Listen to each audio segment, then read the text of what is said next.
To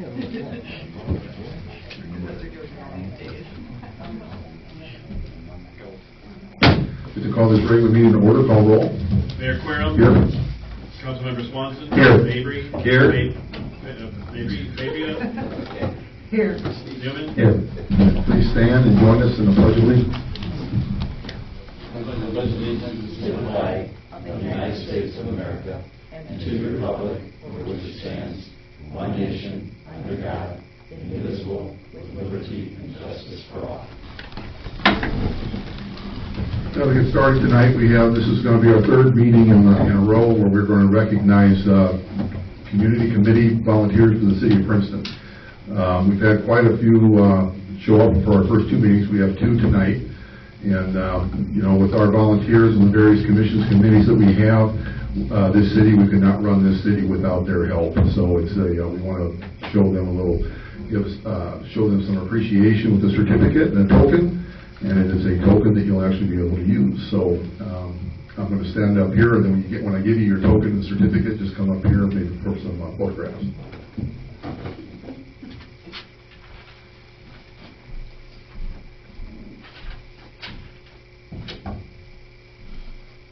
First of all, for Kim Fry, Industrial Development Commission. Hello?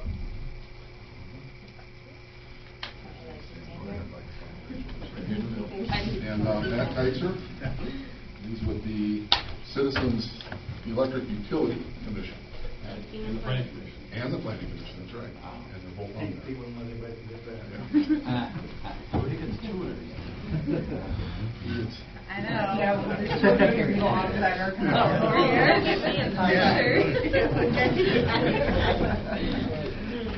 Exactly, not over the edge. Yeah. Got it?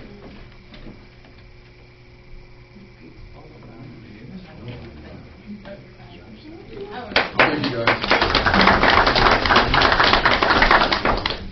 You don't have to stick around. You can leave if you'd like. Now it's conflict, so I hope not. I'd like to read off. Now we had some that we weren't able to make it, and I'd like to read off their names because this will be the last night that we'll recognize them at a council meeting. Ian Cardosi and Bill Cass, both with the Plan Commission. Jeff Hunt and Tracy McCransky, both with the Industrial Development Commission. Michael Sullivan, Jim Smith, and Kay Wallace with the Citizens Electric Utility Advisory Committee. Dave Goody with the Historic Preservation Commission.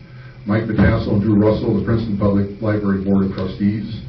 John Gwynn and Sam Shearer of the Lovejoy Homestead Board of Trustees. Rick Menzel with the Pedestrian Bicycle Commission, along with Brian Taylor. And Gary Bruce, Dennis Thompson, Deb Matson with the Hospital Board. So we thank them all for their volunteerism for the city of Princeton, and we will be giving them their certificates and tokens at their next meeting. So, now, Scott, did you have? I do. Okay, just need your name. And make sure that you got one. Slide the top thing toward you. I usually don't need this, but can you hear me now? My name is Scott Mashik. I'm the president of Local 953 of the National Association of Letter Carriers. And for my 20th year, I'm food drive coordinator. May 12th is the Stamp Out Hunger food drive that we have here in Princeton every year. This year is our 27th year in Princeton, 26th official year of food drive. I'll go over the numbers real quick. They haven't changed from last year. 1 in 5 households in the United States of America are food deprived, which means they don't know where tomorrow's meal is coming from. 2 in 7 households where the people in the household are 65 and above are in the same boat.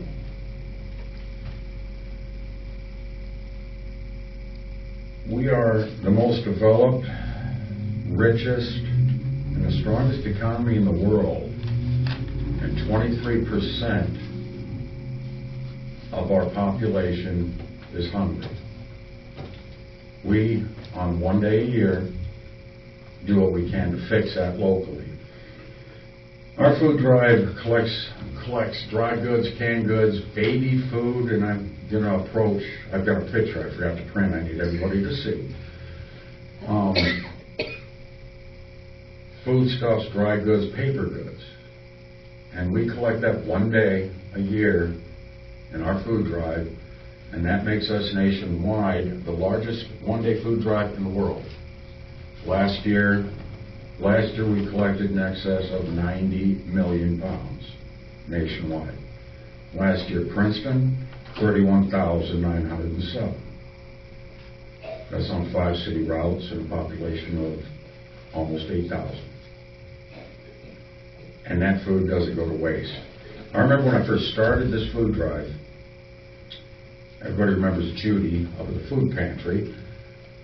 When we broke 4,000 pounds one year, she cried. That was more than we needed. Now we collect 30,000, and it's not enough. We have to think about that. And if I can't approach, I've got something I need everyone here to see. The rest of you will probably see it in a paper because I know our press has a picture of it. This is the stock of baby food we have at the food pantry. That is all we have.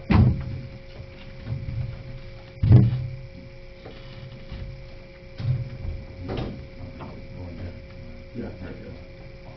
That's 13 jars of baby food. 13 jars of baby food, 8 cans of dried formula. That's all we have in the entire city of Princeton and the surrounding community. Our food pantry provides food for over 2,100 people and households. We need to fix that. And in closing, as always, I'm in need of truck drivers. I need at least 2 more volunteers. Put the word out on Saturday the 12th, day before Mother's Day, and it's not prom day, so we aren't fighting the high schoolers for that. Let me or Vanessa at the pantry know. It's just a few hours on Saturday. It's worth the work because you'll be working. And I appreciate any and all assistance or word we can give from the city and the press. Thank you. Thank you, Scott.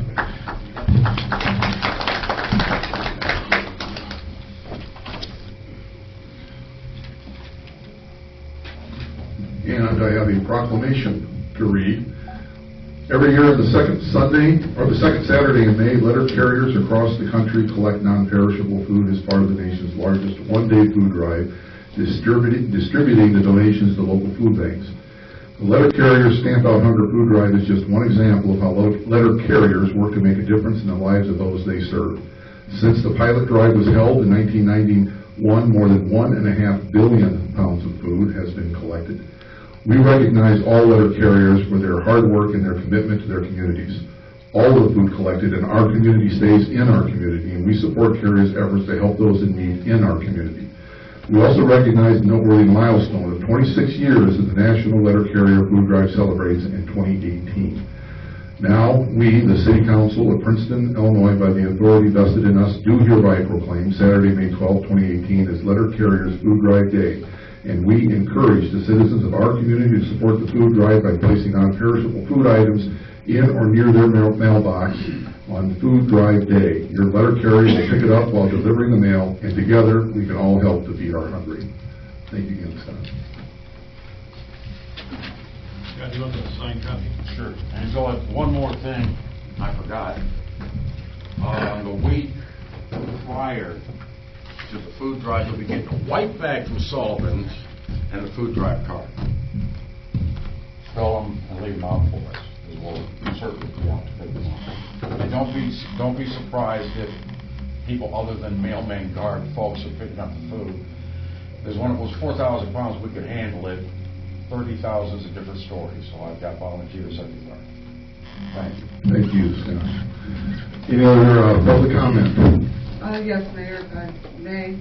I would like to offer you the chance to kick off the 47th Annual Homestead Festival 50/50 Drive by purchasing tickets 1 through 6. Would you be interested? Absolutely.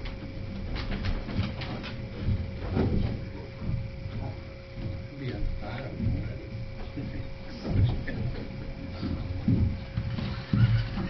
Oh, wait, what? It's Yeah, it's on the bottom. It's that far in there. Good luck.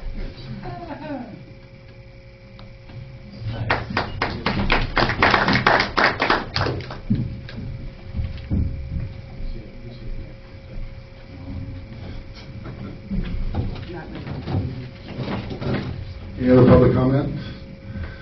Okay, we'll go to the approval of minutes. We'll go to Councilmember Newman. Thank you, Mayor. I'd like to make a motion that we approve the minutes from our regular council meeting held on April 2nd, 2018. Second. Motion has been second. Any corrections? Call roll. Councilmember Swanson. Aye. Mavry. Aye. Fabian. Aye. Newman. Aye. Mayor Querem. Aye. Now go to approval in invoices to City Clerk Nelson. This period we have in the Department of Accounts and Finances invoices totaling $193,249.38. In the Department of Streets and Public Improvements, we have invoices totaling $80,761.70. In the Department of Public Safety, we have invoices totaling $110,446 even. And lastly, in the Department of Public Property and Utilities, we have invoices totaling $706,903.93. Mayor, all council members have confirmed their reviews of all invoices and now are submitted for disposition. I'd like to make a motion that we approve the invoices as presented. Second. Motion has been seconded. Any comments or corrections? Call roll. Councilmember Swanson. Aye. Mavry. Aye. Fabian. Aye. Newman. Aye. Mayor Querem. Aye. Now go to regular business with City Clerk Nelson. Next on the agenda is ordinance O-18-007. This is the second and final reading for the annual budget ordinance for the fiscal year commencing on May 1st, 2018 and ended on April 30th, 2019. Mayor, all council members have reviewed the content of this ordinance and is submitted now for disposition. I'd like to make a motion that we approve ordinance O-18-007, the annual budget ordinance commencing on May 1 of this year and expiring on April 30th, 2019. Second. Motion's been seconded. Any comments? I just have a few. Rachel, on page 3 about the state taking 2% of our local ad spend. Do you know roughly about how much that would be? Do, but I don't want to guess off the top of my head. I think it's like 16,000, but I can get an exact number. Okay, and in my tab's going on.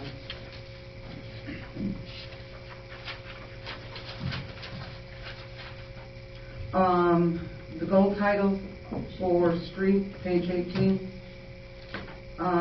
2019, it says camera all storm sewers that have caused flooding in the past. I was told in 2010 they'd use cameras. I was told in 2013. Did this not happen? Did it happen? So Tim and Quint have a program now every Wednesday. One person from each of their department is going out and doing that. It's separated into areas of town. And I don't know if it happened back in those years. I wasn't here, but going forward every Wednesday, there's one person from each of those departments out doing that with the camera. No, I was told also back then we didn't have the camera distance to go into the sewer. That's why we had to hire an outside company. Did we improve? I don't know the answer to that either. And in streets again, there was a $25,000 raise in capital budget. Capital projects? Capital project. Yeah, that was for the addition of, I believe, Griswold Street, there was one small section of street that we got in the Okay. Okay, and then I saw a few small adjustments, but nothing major. Okay, that's it for me. Motion's been seconded. Any further comments? Call roll. Councilmember Swanson. Aye. Mavry. Aye. Fabian. Aye. Newman. Aye. Mayor Querem. Aye. Next on the agenda is first reading of ordinance O-18-008, establishing electric rates. Mayor, this has been reviewed by all council members and is submitted for disposition. I'd like to make a motion that we advance ordinance O-18-008 to the second reading. Second. Motion's been second. Rachel? Sure, so there's a memo that everyone has in their packets. I'll summarize a few items on this memo, and then if you have any questions, I'd be happy to answer those. So, the city has a Citizens Electric Utility Advisory Committee that meets monthly, and they have been for almost a year, or maybe a little over a year, I think. And per our ordinance, rates are supposed to be looked at every January, so they began looking at their rates earlier this year. They've had a lot of good, long discussions in their meetings about them, had us run different scenarios, asked a lot of questions, and their final recommendation to the council is a 2.5% increase for residential and industrial, and no increase for commercial users. This is largely because the commercial rates in Princeton have been higher. This was noted even in rate studies that have been done in the past by Utility Services or Utility Financial Solutions have noted that. So there's no increase for commercial users, and then a $2 increase in the monthly service charge for residential and $3 for commercial and industrial. I'll note a few other things in the memo. On the second page, you'll see when the city had those rate studies done by UFS in 2008 and 2011, their recommended increases are there, and then the actual increases are in the column to the far right. And it was October of 2016 was the last time that we've had a rate increase here, and prior to that it was in fiscal year 2012. So you can kind of see from that chart there. On the next page, this shows the energy cost increase we receive from IMEA. So when our costs go up to pay for the energy that's provided, if we don't pass along an increase, we obviously have to absorb that somewhere. So our expenditures increase and our revenue decreases. So you'll see in 2017 that increase was about 4.28%, and that was for the whole calendar year 2017. And then on the last page shows there's residential average cost comparison. There's 59 communities, Ameren, ComEd, and some co-ops are included on this chart. Princeton is circled in the red there at the bottom, and it shows us as the 9th lowest out of the 59 that are represented there. So the Utility Advisory Committee has looked over all of this. They've looked over a lot more than this as well. Their meetings are obviously open if anyone ever wants to come to those meetings, and they meet monthly. And let's see. I guess that's all I have. If anyone has any questions, I'd be happy to answer them. What effect do you think these rates would have on the average customer rate? So it's about $2 a month, based on the average kilowatt hours being about 800 kilowatt hours. A user with using 800 kilowatt hours. And this takes effect next year, basically, the first of the year? Oh, no, it takes effect with the May 15th bill renderings, after this is approved. And I'm assuming also that this is based on what we're being charged, so that's why we're offsetting it. Right, that's that chart on the second, that page over, what page is that? I should have put page numbers on it. The third page, I think, the third page, that shows our cost increase from IMEA to pay for it. The $2 monthly increased service charge, $3 commercial, what exactly is that for? So that's just for the infrastructure and the service provided to provide the service. Jeff, please correct me if I'm wrong. Yeah. Okay, and then this $40,000 in credit card fees. Yes. Are we passing the fees along to the people that actually pay with the credit card, or No. So currently, and that's one of the things that's on the list that the advisory committee has looked at, and will continue to look at how we're going to handle that. But currently, if someone pays with a credit card, we eat those fees, so we don't pass anything along. So anyone and those fees have accumulated as more and more people pay online or with credit cards, and our annual expenses for that is around $40,000. So this $2 increase will go nothing towards the credit card fees? No, that would be separate if we decide to pass along a certain amount of that fee. And we've done an analysis, but the committee hasn't made a recommendation on that yet, but it's something they've looked at. And the electric department reserve, is this 2.5, any of it going to the reserve? So currently, we have a goal every year to put some funds into the reserve. As we know, that was depleted a while back. It sits at about 1.9 million, and then based on our revenue and expenditures each year, we try to plan to build that to the 3 million that it's supposed to be at. So hopefully, yes, but we can't predict that until we know where our revenue and expenditures are. But this 2.5, it may go to that, or it may Well, not? this 2.5 is really just going to cover that increase we see from IMEA.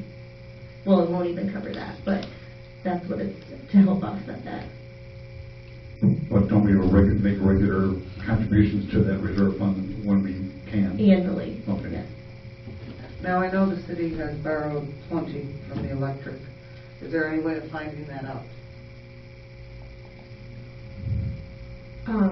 From the electric reserves? Yeah. Yes, so, Jeff and I had plenty of conversations about this since I've been here, and our goal is always to build those reserves and not to let that happen again. There's really no way to track that backwards. But the good news on that is, on this budget that we just approved, we are not borrowing anything from the city's electric department going forward. And we haven't done it now for one fiscal year, is that correct? Right. That's the good news. We haven't gotten into Jeff's pocket lately. That's the good news. Okay. And by ordinance, we can't. By ordinance, we cannot. And this is, there was a period, the city went 16 years without adjusting electric rates. And during that time, these increases were absorbed and were taken care of by our reserves. And that ended up leaving us with no reserves. And that's a very, very bad thing, and we cannot return to that. This increase here will be the first, 5 out of the last 6 years we have not had an electric rate increase. So this is the first one, second one in 6 years, and needed. Obviously, electric expenses go up, and we have to address that. There's just no other way around it. Again, it's a 2.5% increase. So One other thing I'll mention that I forgot is, expenditures is always a discussion too, and we have continued to reduce those over the last 2 years where we can. And I looked quickly today. In 2015, there were 17 employees in the electric department, and they have 13 employees in their department today. Rachel, if I could, I appreciate what you've been doing. I appreciate Jeff he's been at the helm now of the electric department for close to 2 years, Jeff? Close to 3. Close to 3 years. I appreciate the Utility Advisory Board for their time that they've served on this committee, looking things over. I voted for the last electric rate increase. I voted no to it, and I'm going to be voting no tonight. My reason, and I'm not going to go into great lengths tonight, is I've told Rachel in the past that I feel like we're overstaffed in the electric generation. A couple of years ago, I expressed my concern we were overstaffed with the meter readers. We had 2 meter readers. We have gone now with just 1 meter reader for over a year, and that meter reader, I think, has done a successful job. In my opinion, we were double staffed on that. I think we're overstaffed in generation. I'm not here to discuss it tonight because it's not the fair time to be discussing that. I will be voting no.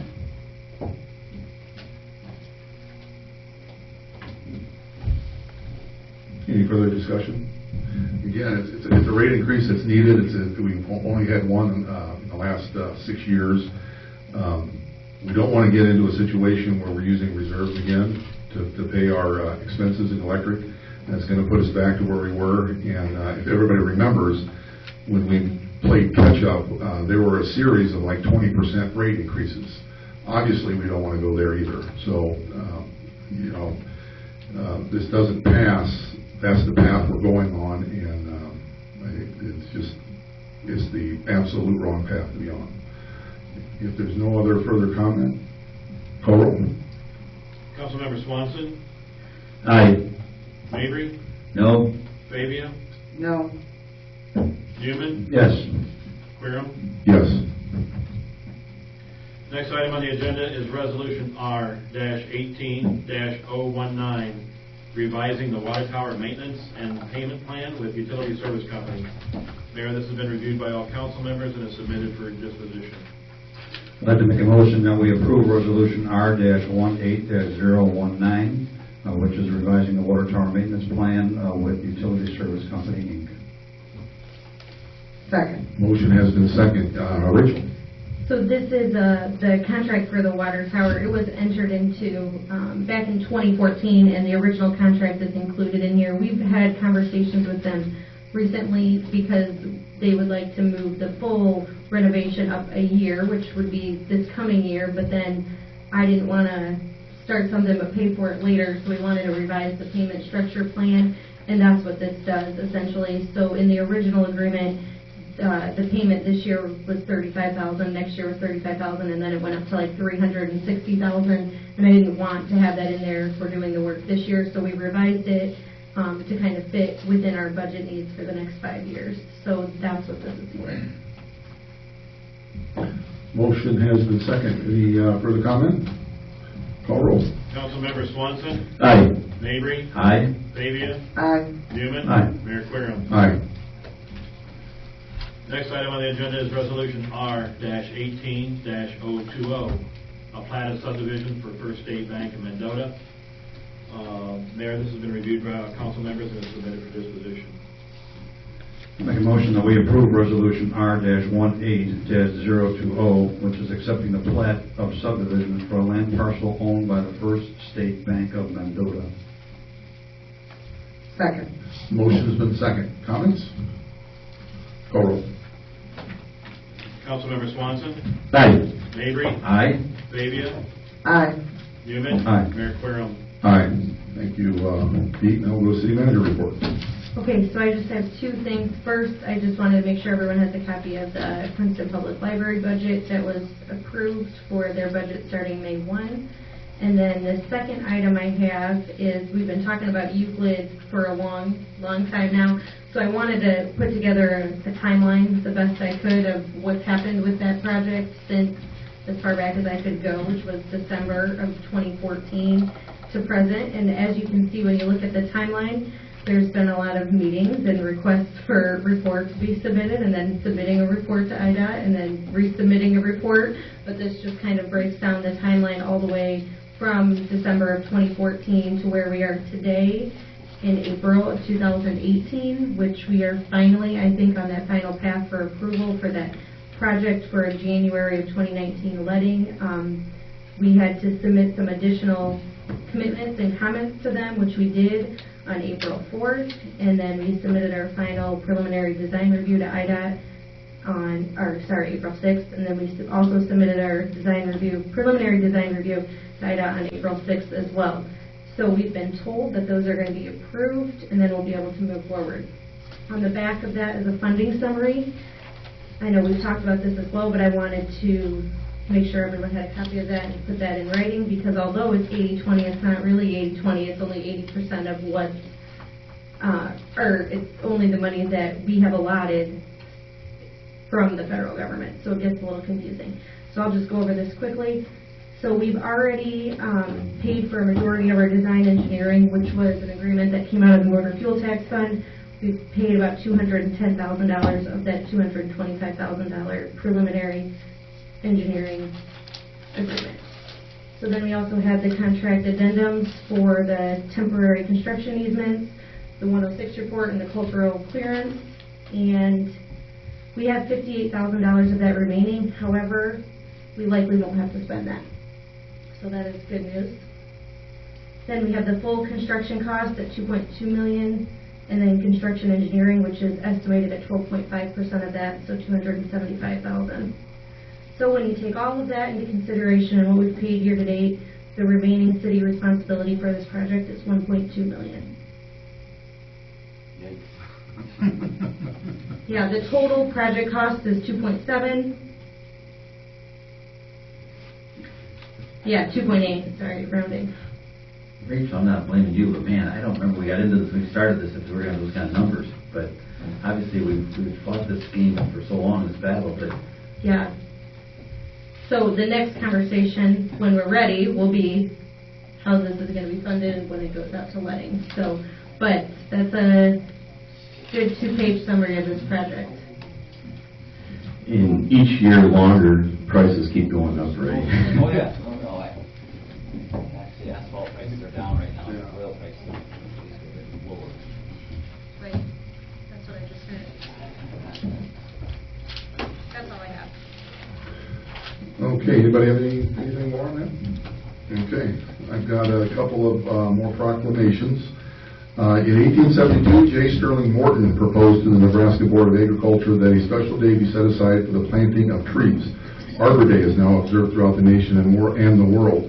The legislature of the state of Illinois has adopted an act designating Arbor Day, and by that act has designated the last Friday of April as Arbor Day. It is the purpose of the designation of this day throughout the nation to encourage the planting of trees and to promote their protection and care to ensure their beauty and usefulness. Through the cooperation of all residents of our city, the beneficial effects of tree planting can be increased and we can pass on an enduring heritage of beauty and utility to succeeding generations in our city. Therefore, we, the City Council of the City of Princeton, do hereby proclaim Friday, April 27, 2018 as Arbor Day in the City of Princeton. And I urge all citizens to support efforts to protect our trees and woodlands and to support our city's urban forestry program. And I urge all citizens to observe this day by the planting of one or more trees.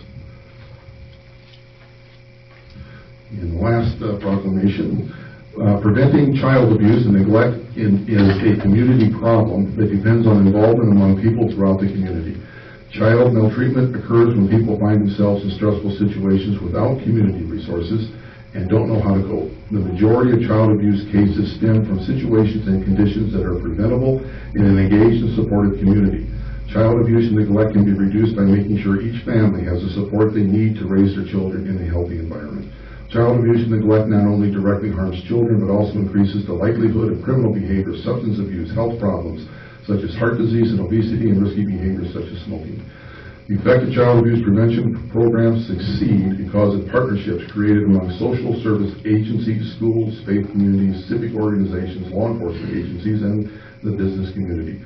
Therefore, we, the City Council of the City of Princeton, do hereby proclaim the month of April 2018 to be Child Abuse Prevention Month in Princeton, Illinois, and encourage all citizens to support Youth Service Bureau of Illinois Valley and learn about its many programs and resources in our community. I've got one more item, and I've got a prepared statement for this. This City Council represents the residents of Princeton. Our only concern and objective is to move Princeton forward. One way of doing that is offering ideas and solutions for the issues that we face as a community. That said, the issue we hear about from residents more than any other concerning our town is the deteriorating condition of our street infrastructure and the concern over flooding following heavy rains, a condition in large part caused by either a lack of storm sewers or storm sewers in deplorable conditions. We can't take care of every issue in a short period of time, but we can resolve many of them, and we can do so over the next 5 years or so. This is a discussion we, as a community, need to have, and the time is now. Our street department is funded with sales tax revenue, which is the city's largest revenue source. It is also a fluctuating revenue, as some years are better than others. A portion of this revenue also funds our police and fire departments, the Lovejoy Home, the Prouty Building, and the Depot. Considering the costs associated with running these departments, including salaries, we are only able to budget on average about $125,000 a year to maintain our streets. And this includes not only pavement and brick, but curbs, gutters, storm sewers, catch basins, and sidewalks. $125,000, sometimes more and sometimes less, does not go very far. So we find ourselves occasionally taking out a short-term loan or making transfers to supplement our street budget. Of course, this adds short-term debt to the city's account or takes money from other city needs, neither of which is preferred. Regardless, the only revenue source for our street remains a single entity, sales tax revenue. I am proposing to the council and to residents a massive street infrastructure program addressing streets, curbs, gutters, storm sewers, catch basins, and sidewalks, and, when warranted, sanitary sewers with collaboration with our wastewater department on a level never before done in the city.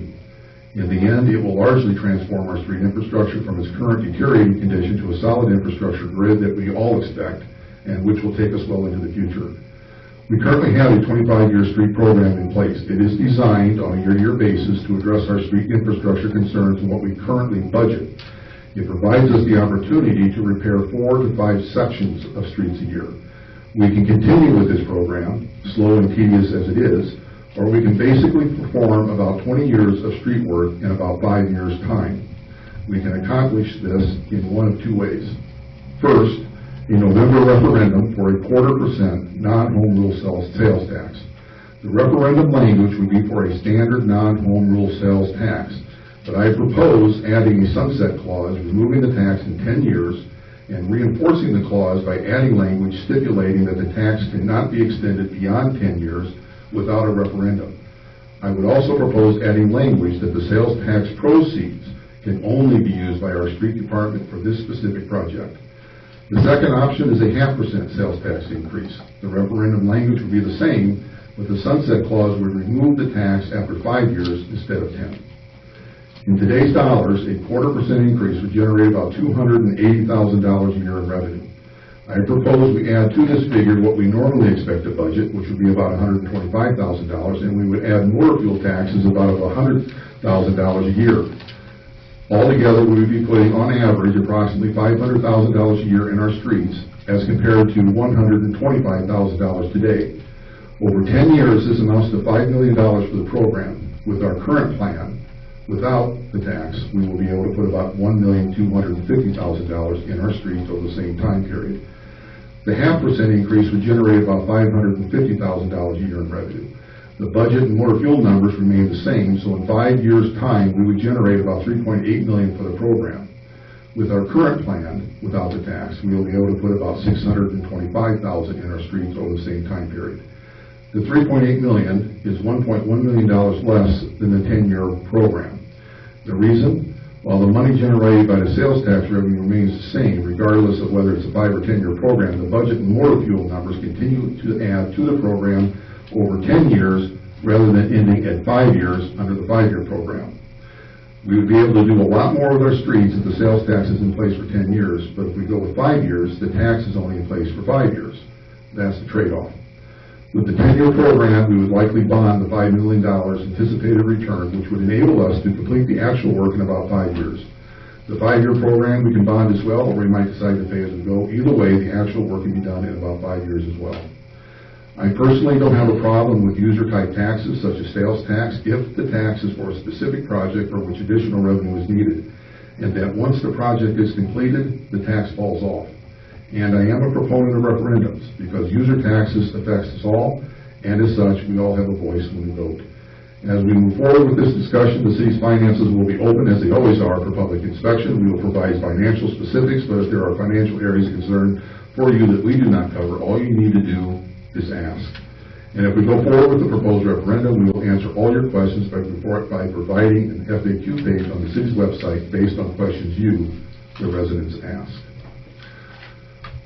So that is the end of my statement. We'll open this up for discussion. I guess my first question, Mayor, is initially when you were voicing your opinion on the county's referendum, you said that you believe the sales tax would be detrimental to our Main Street businesses, and I'm curious where your opinion changed on that.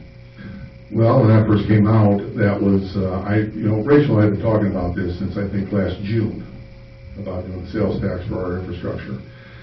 And we talked about doing it in 2018. We also talked about maybe doing it in 2019. When the county came out in December, I think, out of the blue, basically, we weren't expecting them to vote on putting a referendum on the jail issue when they did. Although we did hear rumors about it, and actually we approached them to talk about it, which didn't come through. But that kind of put us back on our heels. And I know that, if this referendum on the jail would pass, quite frankly, we would have a very difficult time passing our own referendum. I don't believe that a 0.5% sales tax by any government entity at a time is going to really affect our sales in Princeton. So that was an argument that I made at the time, because at the time, I didn't know, the 2007 sales tax revenue that was passed by the county for the same issue of repairing our current jail was not at that point public. And neither was the issue with the $25.2 million in reserves. So, you know, as far as the argument that the sales tax would affect Princeton resident or Princeton businesses, again, I don't really believe that that's the case, and that was quickly dropped once the other issues came to light.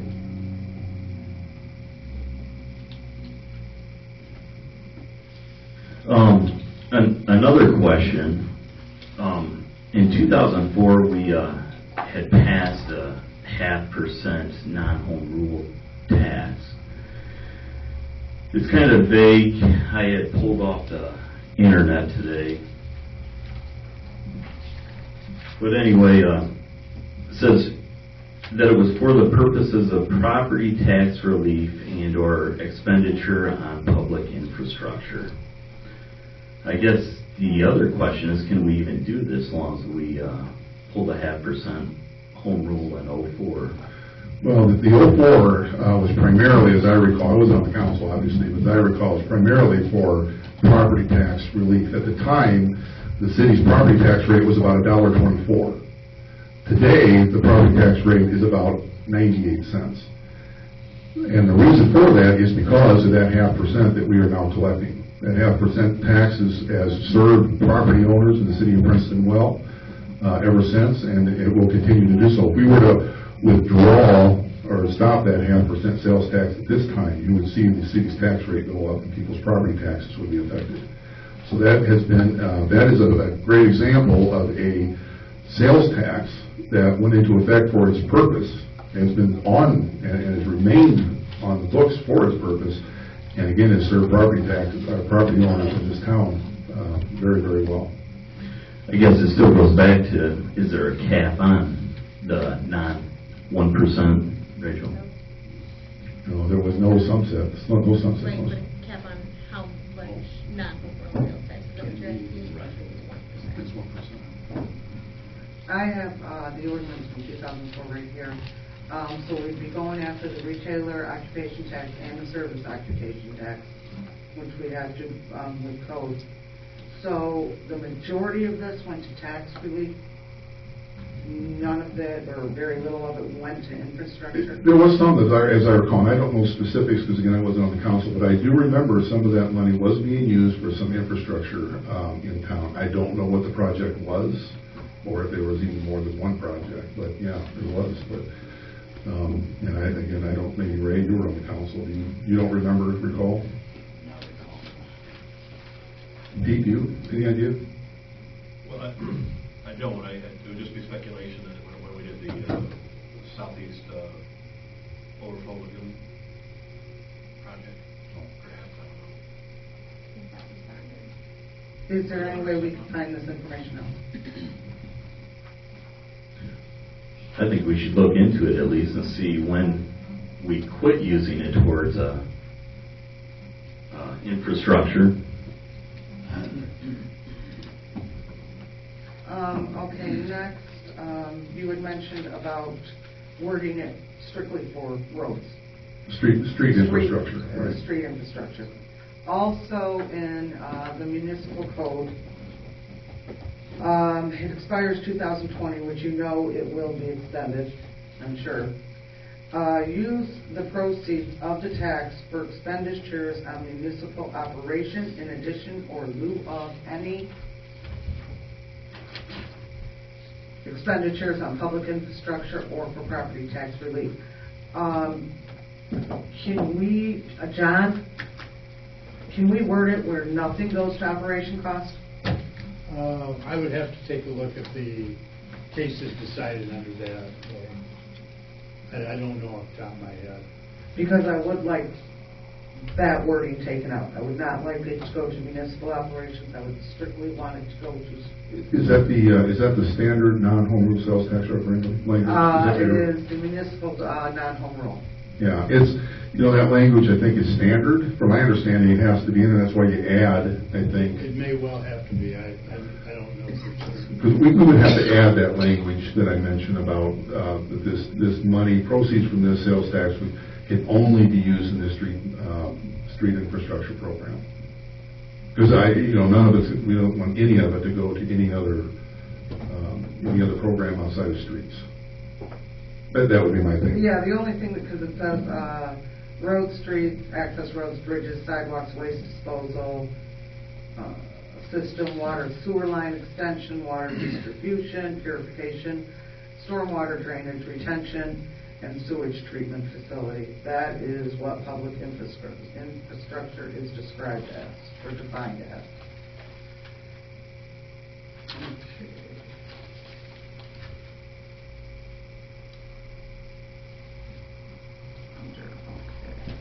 So definitely we'd have to include service occupation tax, correct? Because we can't go with one without the other, right, John? No, off the top of my head. Did we do that before? Both of them? It's retailer occupation and municipal service. I would think we probably have to do the same. Okay, and as I had mentioned to you in 2013, we discussed how the electric was actually, I believe, decreased by $5 for most customers in lieu of a sewer raise. Okay, this was August 2013. It was reported up $5 per 100 cubic feet, $11 service charge. The VCR, the combination of usage rate increase and service charge increase is projected to net an additional $430,000 in sewer revenue. I would like to know the comparison. We have put in a lot of money to sewer on Euclid, on Church, on Inlet. I would like to know what our bill stands at. Did we spend this $430,000 or more? I don't know what we actually came up with. This was projected in 2013. Is that on wastewater? Would be on wastewater? Yeah. Use sewer fees, yeah.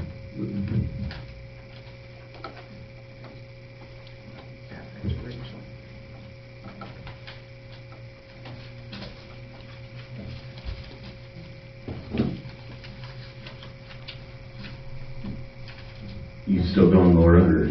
No. Okay. I think another question on your proposed referendum is, what will this cost us?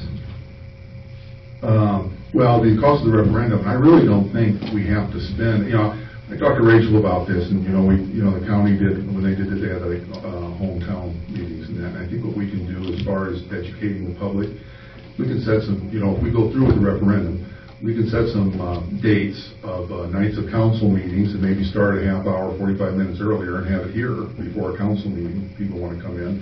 I really don't see any expense.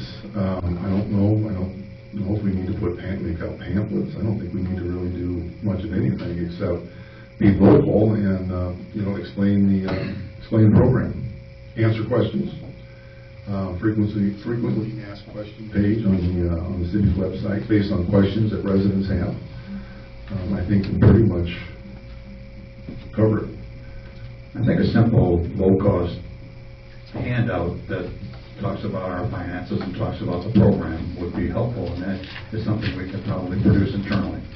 Yeah, and I think something like that. I think like a trifold or something along those lines. I think would be fairly inexpensive. I obviously I don't know the cost, but something to look at. I'd like to. Are you caught up there? Okay, good questions, both of you. Appreciate the input. I would like to make a quick comment, Mayor. Again, being on the city council, sometimes it's very frustrating being a council person, and there's just different reasons why I say that. But I think that if we were to propose the 0.25% increase in sales tax, bringing those funds in, we really need to look at hiring a resident engineer that could quarterback the implementation of the funds being spent properly and installed properly. So, in other words, if we just got done paying Chamlin and Associates this month $11,200 for general engineering fees, an in-house resident engineer, whether it be a full-time position or part-time position, could help implement the program. And I was thinking about the North Euclid project, just in the construction engineering costs coming up on that. Now, construction engineering would be like things like staking out the project, things like that. there's $275,000 budgeted for that. So I'm not saying that a resident engineer is going to be able to solve all those problems, but it's similar to like we have in the city's disposal, we have a full-time city mechanic. The mechanic can diagnose, he can fix a lot of the mechanical issues we have with day-to-day equipment. There's times that equipment he can't fix it for various reasons above his ability. It does not have the special tools, so it ends up being subbed out to the different dealerships that work on equipment. My point would be is I think we need to look at a resident engineer, part-time or full-time. And the other thing I would like to suggest we consider doing, and I would think this is a challenge, we as council people, and we get paid as council people $6,000 a year. So we have 4 council people, that's $24,000. The mayor's compensated $12,000. That's a total of $36,000. I propose we donate back our salaries, that we waive our salaries, and we show the people, the residents of Princeton, we're asking them to commit to a 0.25% sales tax increase, but we're going to go ahead and waive our salaries. And that $36,000 that the council members would waive would go directly towards streets and infrastructure repairs and replacement. Well, we'd have to spend how much on an engineer rate? What would? Well, that's a challenge. That's correct. As I've talked to the county engineer, he makes about $125,000 a year. But and we know we have legacy costs no matter what we do. But I think we need to look again at the idea. I know Rachel investigated with the idea of possibly a person that could handle some of the zoning issues. But it's an expensive proposition. But if we look at what we're currently paying out now, and the challenge is that as we pay out piecemeal for different engineers to look at things, they're not vested in the whole community, the whole big picture. They're hired as kind of like a loaded gunfighter to go out and take care of one section of, for example, North Euclid. That engineer that gets hired for that North Euclid project is focused on 5 blocks. They're not focused on the big picture. So I think a resident engineer, again, whether it be a part-time engineer or a full-time, is money well spent to implement that program. And I'm willing to take my council's salary and go towards that. I think it's prudent investment. Well, I don't think we know yet how we would manage and oversee a project like this without a full-time or part-time engineer, do we? And we don't have any numbers associated with that. Maybe that might be a good first step. If this goes forward to say, okay, what would for us to hire engineering people versus your idea? Not a bad idea, but how do we compare hiring someone to do this versus having someone on staff? Because I would hate to see us burn $125,000 on some of it, and in the long run we saved, $10,000 or something over the course of the project. Well, I appreciate it, but I think it's a twofold comment I made. I'd like to have us waive our salaries no matter what happens, whether we hire that engineer or not. But I'd really like to see that engineer hired. But at the very least, we waive our salaries, showing the community that we're giving back as well. We got some skin in the game. We're kicking in the $36,000 a year towards the streets. Any further comment? I forgot to ask. Now, all items purchased here will have that 1/4 to 0.5%, which way it would be decided that we would go, except food items, medication. And cars. Cars would not be involved in this. They're exempt, right? Cars, okay. Taxes on the sale of car automobiles are not included. Would that tractor, John Deere equipment, would that be for not the farmer? For farmers, correct? Okay. For me going to buy a John Deere tractor, even though I'm not a farmer. Well, I have bought a tractor maybe, so I don't know. All I know is that we don't have a registration. She would pay sales tax. So does anyone like this idea, or if they hate this idea? We haven't heard any of that yet. I think going big and going bold with a project that gets the streets back in shape is a good idea. I think it's a great idea. How we pay for it is yet to be determined, but I think that time has come. Taking $300,000 a year and trying to fix all the streets that we have is a fool's mission. Let's get it done, and then show the people that we can get things done. I'm in support. I think I've already, I'm in support of this 1/4% tax increase as far as, the idea that we have these funds come in, but I also think that the project would not be successful without a resident engineer, whether it be a full or part-time position, as well as I go back to, we just need to go ahead and waive our salaries and go back to showing the community that we're not here for the money anyway. So let's take that 36 grand and reinvest it in the community, in the streets. Depending on the loopholes, if we can close up some of the loopholes for them. Like the federal loopholes where you could spend it whichever way you want. If we clear that up, a little bit of the wording, clear it up, it's up to the voters. Bottom line is, that's who would be voting for it or against it. We're going to need to approve we're going to need to approve going forward with it, Laura, or not. So, and I don't expect tonight. I would have to see the wording. Sure. Yeah, and it's not even worth doing if the wording isn't correct, and that we make sure we tie this down to the street program infrastructure and nothing else. That money cannot be used for anything other than what this program sets out.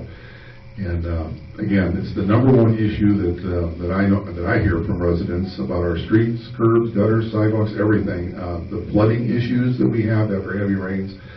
And I know Ray Mabry gets a lot of calls, especially after heavy rains, with the flooding issues that we have. These are items that we can address, and we can address in a fairly short period of time. I mean, 5 years time, and I also personally I prefer the quarter because we can do a lot more. There's a lot more money available to us to do more in our streets and our infrastructure. So essentially, going forward, I would just, put it out, I'd like to hear, we'd all like to hear from residents, whether this is a thumbs up or a thumbs down idea, because quite frankly, if residents don't want a referendum, we're not going to have a referendum. If it's that black and white. But like Laura said, otherwise we leave it up to the voters and make the decision. And we would probably have a first reading of a referendum going forward, possibly at our next meeting. So, just so we can get this thing moving. Yeah, I would definitely like to see how it's written up and still expenses involved in it. Whether we're doing a cheap brochure. Now, what's a cheap brochure though? Is it $10,000?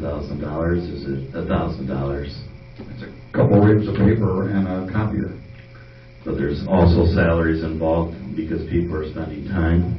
Exactly.